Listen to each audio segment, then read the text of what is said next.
Hello সবাইকে, আশা করি আপনারা সবাই ভালো আছেন। আজকে আমি কিছু জিনিস ক্যামেরায় ক্যাপচার করলাম।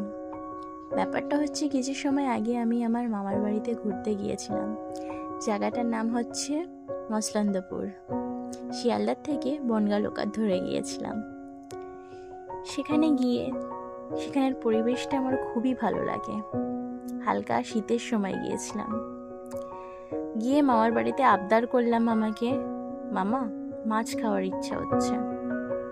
মা বলল, ভাগ্নি এখন তো মাছ পাওয়া যাবে না বাজারে, এক কাজ করছি, চলো তোমাকে পুকুরে নিয়ে যাই, সেখানে জাল তুলে টাটকা মাছ খাওয়াবো তোমায়।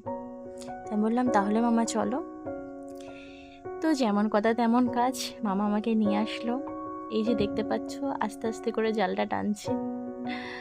তো মামা বলল, একবার আগেও জাল ফেলেছিল কিন্তু মাছ পড়েনি, এটা সেকেন্ড ভিডিও শটটা করলাম।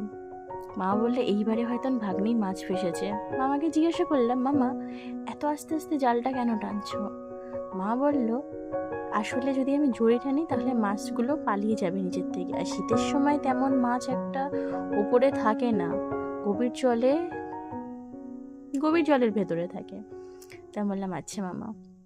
এবার আস্তে আস্তে করে জালটা টেনে নিয়ে উপরে দেখলাম, মনে হলো যে একটা মাছ ফেসেছে। আর হ্যাঁ, একটা মাছ আমাদের জালেতে ফেসেই গিয়েছে। আমি মামাকে বললাম, মামা চলো, অ্যাট লাস্ট আমরা একটা মাছ পেয়েছি, এটাকে দুপুরের লাঞ্চে খাওয়া হবে। মামা তাই বলল। আমি তো ভাবলাম, ভাগ্নি আমি একটাও মাছ পাবো না, তবু তোমার লাকটা ভালো ছিল যে আমরা একটা মাছ পেয়ে গেছি। সেটা কথা বিনন বলতে বলতে আমরা দুজনা হেসে হেসে আমরা মাছটা নিয়ে বাড়ি চলে গেলাম। তো এখানেই আমরা আমাদের ভিডিওটাকে স্টপ করছি। দেখা হবে আর একটা নতুন ভিডিওর সাথে।